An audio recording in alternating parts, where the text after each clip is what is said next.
Huli sa entrapment operation ng Criminal Investigation and Detection Group o CIDG ang isang lalaki na umano'y nasa likod ng application scam para sa mga gustong makapasok ng Philippine Coast Guard. Ito ay base na rin sa direktiba ni PNP Chief General Romel Francisco Marbil na paigtingin ang mga operasyon laban sa lahat ng klase ng kriminalidad sa bansa. Dinakip sa isang fast food chain sa Espanya Boulevard sa Maynila ang suspect na kinilala sa alias na si Morris na sa akto itong tinatanggap ang mark money mula sa isang aplikante ng PCG.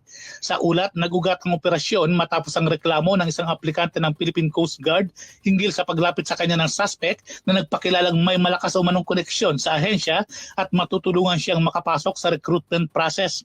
Sinisingil ng suspect ang aplikante ng halagang 350,000 pesos para sa garantisadong pagpasok sa PCG at nagkasundo silang magbibigay ng paunang bayad ng aplikante nitong Biyernes. Lingid sa kaalaman ng suspect ay nakipag-ugnayan sa CIDG ang biktima na agad nakipagtulungan sa pamunuan ng Philippine Coast Guard upang isagawa ang entrapment operation.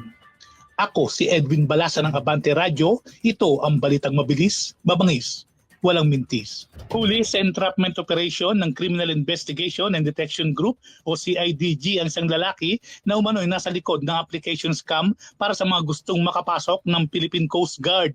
Ito ay base na rin sa